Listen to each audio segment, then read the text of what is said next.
this video, I will be dealing with two questions, and both those questions are in the description box. Starting with the first question, it reads as follows. 3 charged particles are located at the corners of an equilateral triangle as shown in the video. So this is the three charged particles in the triangle. Calculate the total electric force on the 7 microcoulomb charge. Okay, so this is a 7 microcoulomb charge, and we're looking for the total electric force on this charge as a result of this charge and this charge. Okay, so the first thing that we want to do, we want to sketch the 7 microcoulomb charge and want to sketch the forces. We want to see how charge 1 and charge 2 affect charge 3. So we want to sketch which direction does charge 3 move towards as a result of charge 1. Which direction does charge 3 move towards as a result of charge 2. Okay, I'm just going to write this here on the side. So this is our positive charge 3, 7 microcoulomb. We know that like charges repel each other. If we're looking at charge 1 and charge 3's interaction, we know that charge 3 is going to move away from charge 1 because they are both positive point charges. So, as a result of charge 1, charge 3 will move towards this direction, right? Opposite to the charge 1. So, it will move upwards, okay? So I'm going to say this is F13.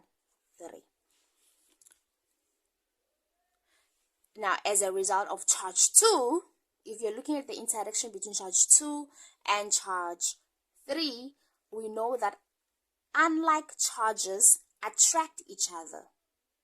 So this is a negative point charge, this is a positive point charge. So charge 3 is going to move towards charge 2. Okay? So something like this.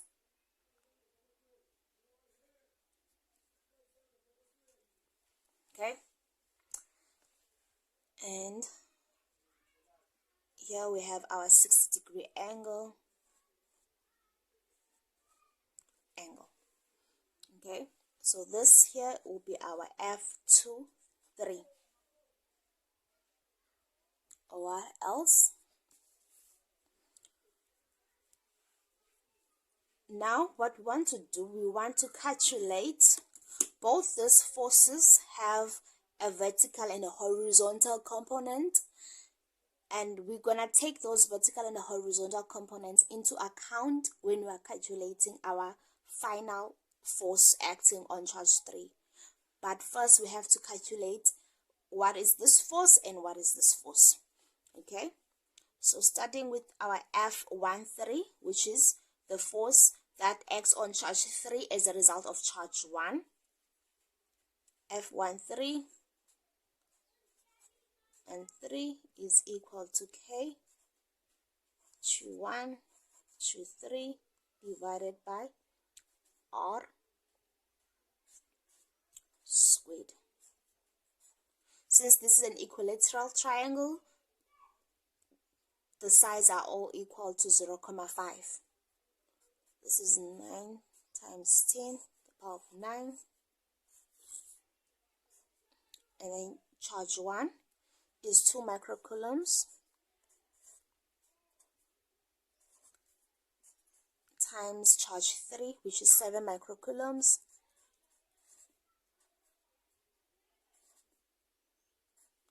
divided by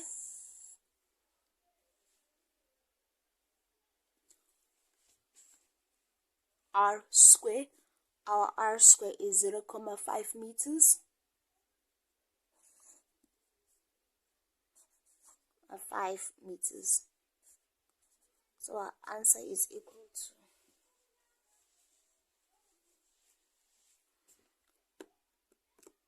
putting this in the calculator, we have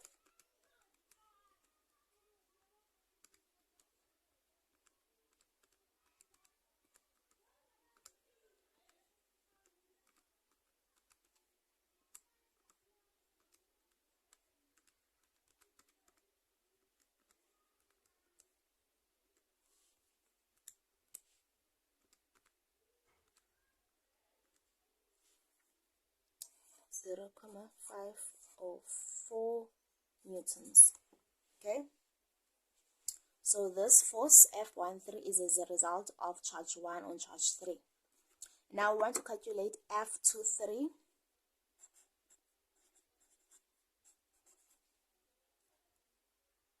which is equal to K Q2 Q3 charge 2 and charge 3 divided by R squared.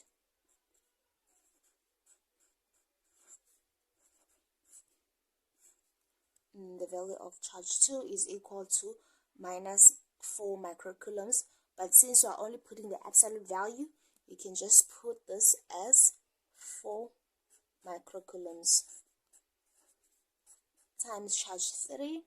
Charge 3 is 7 microcoulombs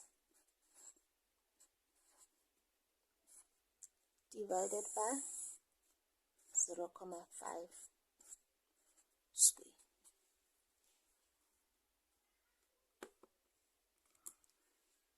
This is equal to 9.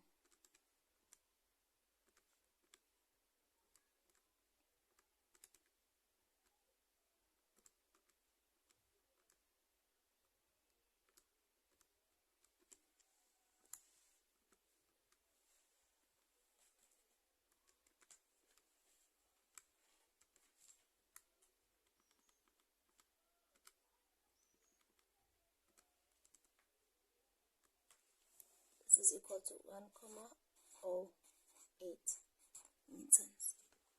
Okay, and now we want to break our force between charge 2 and charge 3 into its vertical and horizontal components. So here's our force, the F23. This is its vertical component, and then it has its horizontal component towards this direction. Okay, so our F, just write it here, our F x of 23 x, this is gonna be equal to, based on this drawing, we know that the 60 degrees and our fx is here. No, our fx is this side, so that is gonna be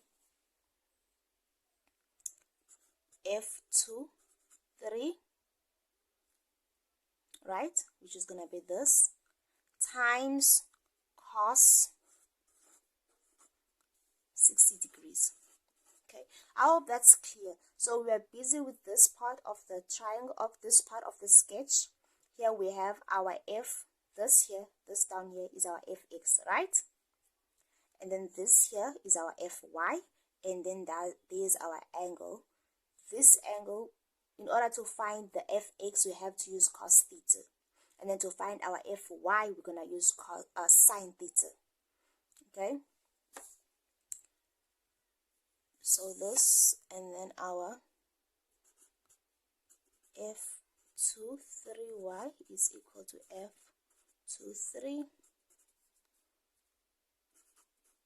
sine 60 degrees. So this is going to be equal to, substituting this here, we have 1,008 n times cos 60 degrees, 008 n times sine 60 degrees, which is equal.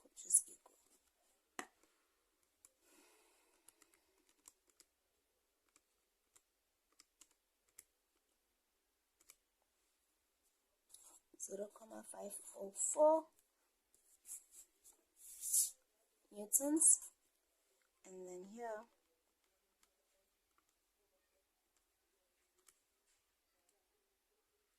it's going to be 0,873 newtons.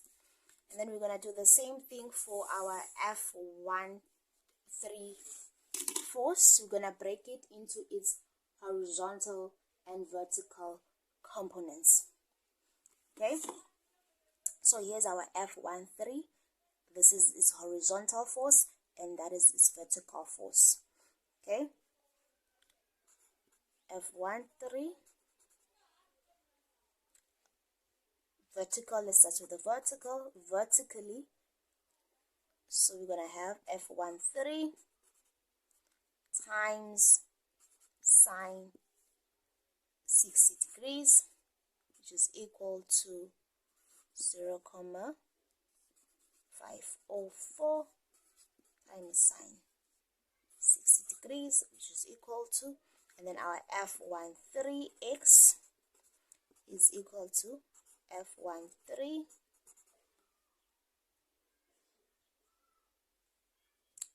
times cos 60 degrees, which is equal to 0,504 cos 60, which is, putting all of this in the calculator, we get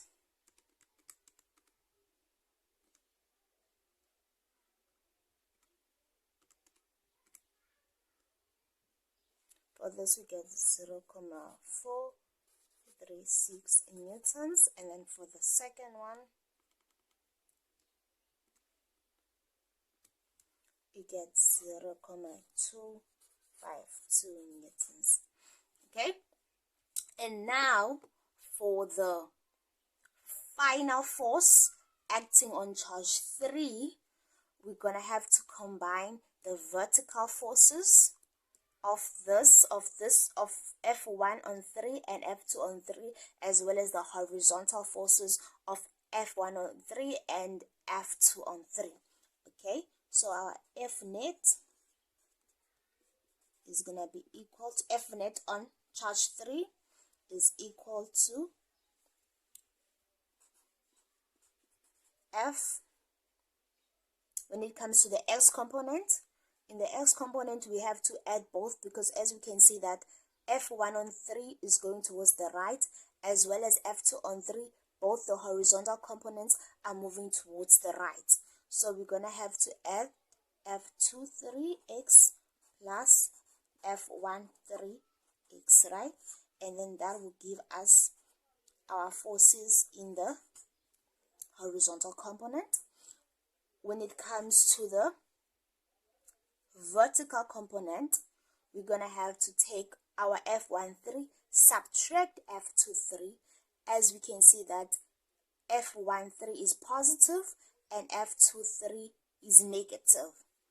Okay, so we're gonna have F13 minus F23, and that's gonna give us the component of the force in the vertical direction. So F net is equal to F23. I'm going to add both of these, this and this.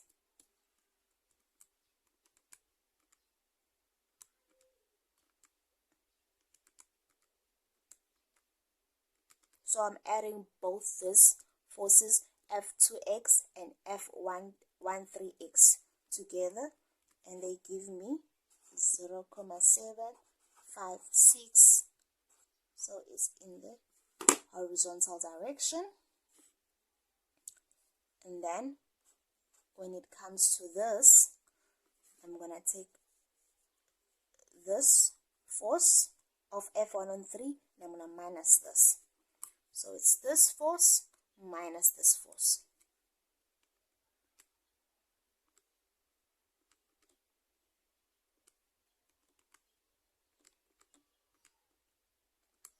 Which gives me a minus 0,437, and that is in the vertical direction.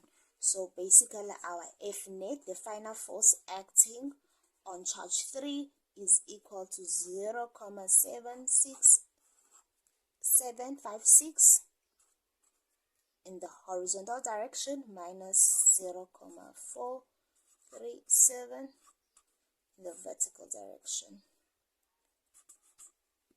That's it. Now let's go to the second question. In the second question, it reads as follows. 3-point charges lie along the x-axis. The positive charge, charge 1, is equal to 15 microcoulombs is at 2 meters. X is equal to 2 meters. So basically, this is charge 1. As you can see, here's the diagram. This is charge 1. Charge 1 is at X is equal to 2 meters. Okay, let us just point that out. The distance here is 2 meters. Okay, 2 meters.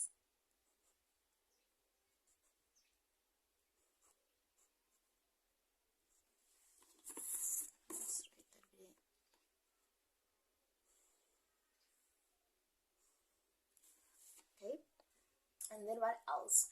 The positive charge, charge 2, is equal to 6 microcoulombs. This is charge 2 is equal to 6 microcoulombs, is at the origin. And the net force acting on charge 3 is 0. So this is charge 3, and we are told that the net force acting on charge 3 is 0. Okay, what is the x coordinate of charge 3? Now, the x coordinate of charge 3, if we look carefully, is actually the distance between charge 2 and charge 3. They told us something else. They also told us that the net force acting on charge 3 is equal to 0. And now, if we look at charge 3, let us consider the interaction between charge 2 and charge 3, right? We know that both these charges, we can say that both these charges are positive point charges. And because they're both positive point charges, they're going to repel away from each other. Okay, so this is our diagram for charge 3. Okay, so charge 3, if we look at charge 2 and charge 3 and their interaction, charge 3 is going to want to move away from charge 2 as a result of charge 2, right? So there will be a repulsion force between charge 3 and charge 2. So this force here, I'm going to say this is going to be our F23. And then if you look at the interaction between charge 3 and charge 1, we know that charge 3 is going to want to move away from charge 1, right? Because they are both positive point charges. So charge 3 is going to move towards the left because of charge 1. So this is where it's going to be moving towards. So that's F13. And what else are we told? We are told that the net force acting on charge 3 is equal to 0. So in other words, when you add these two forces, they're supposed to give you 0. So 0 is equal to, this force is a positive, so this is equal to F23, and then you have to subtract this. If you take the left as the negative, then you're going to say F13. So this is what we can gather from what we are given, right? That the net force acting on charge 3 is 0. So 0 is equal to F23 minus F13. They are asking us to find the distance between charge 2 and charge 3. Okay. So suppose, let's call the distance between charge 2 and charge 3 x. Okay. Let's just call this distance x.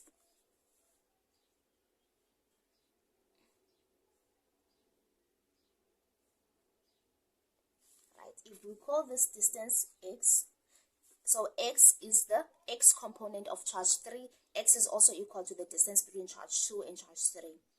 Right? If this is our x value, it then means that the distance between charge 1 and charge 3 is equal to 2 meters minus x. I hope I'm making sense.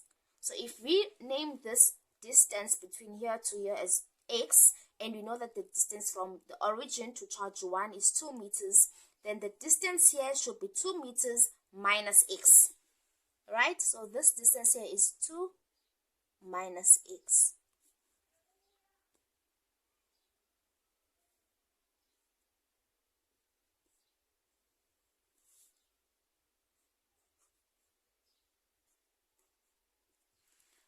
So this is 2 minus x.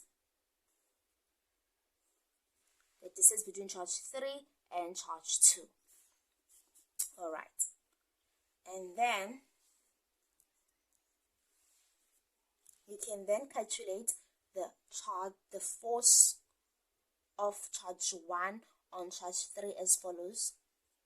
I can say F13 is equal to K Q1 Q3 over R squared, which is equal to 9 times 10 to the power of 9. And then charge 1, we are told that is equal to 15 microcoulombs.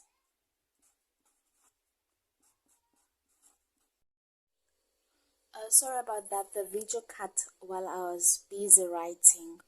So this is our K value, right? And this is our charge 1 value, which is 15 times 10 to the power of minus 6, as we are told in the description box. This is our charge 3, and this is the distance between charge 1 and charge 3. Remember, the distance between charge 1 and charge 3 is 2 minus x, where our x is the coordinate of charge 3. X is also the distance between charge 2 and charge 3. Alright? And you square that distance. You can rewrite this as k. You don't have to put the value of k. You can just write k and then choose 3, charge 3, and then our 15 times 10 to the power of minus 6 divided by the distance between charge 1 and charge 3. Okay? And then for the force on charge 3 as a result of charge 2, we can have 2, 3 here.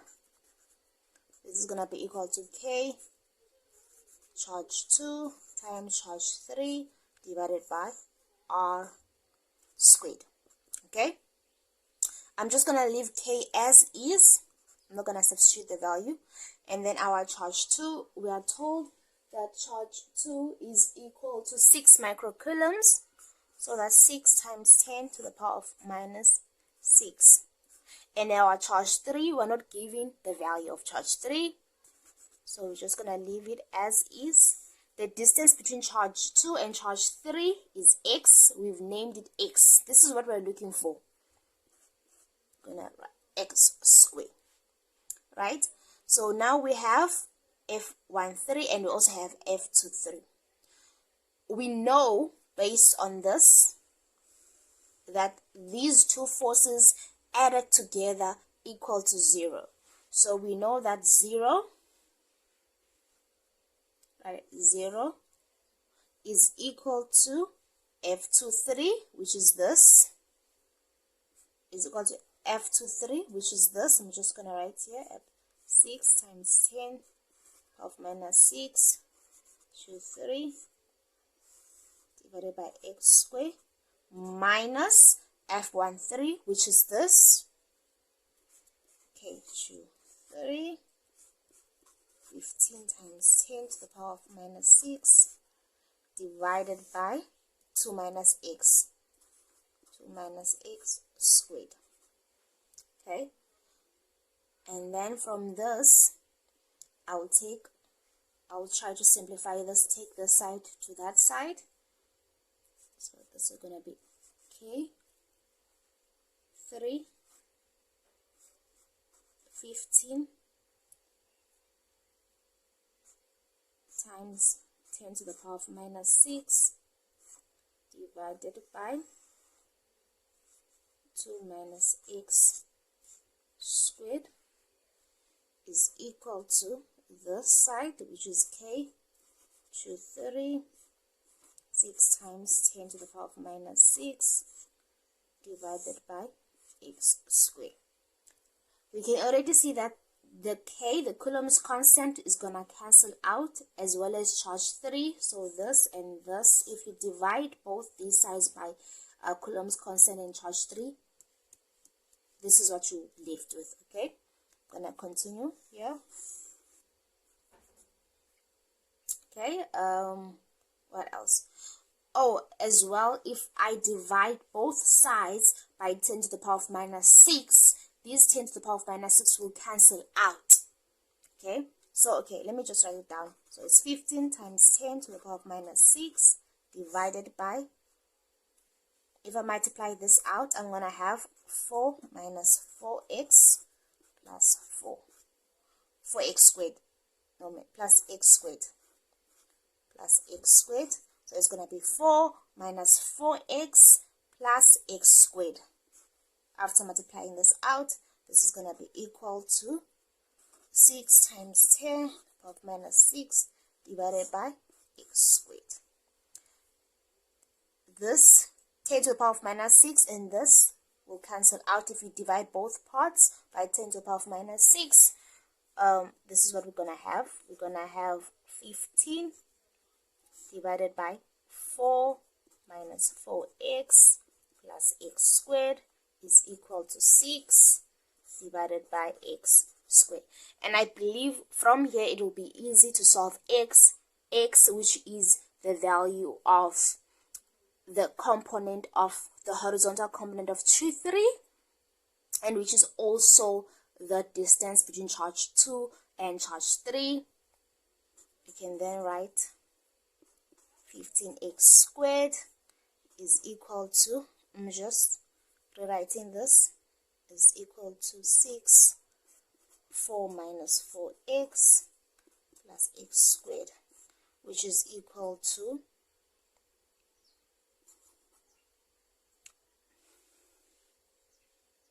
24 minus 24x plus 6x squared, right? So if I multiply this in, 6 times 4 is 24, 6 times minus 4 is minus 24x, right? And then 6 times x squared, that's 6x squared. So you can then say 15x squared minus 6, take the 6 over, 6x squared plus 24x minus, take this to this side, 24 is equal to 0. And then what I will have 9x squared plus 24x minus 24 is equal to 0. You can use the quadratic formula, and you have minus 24 as minus b squared minus 4a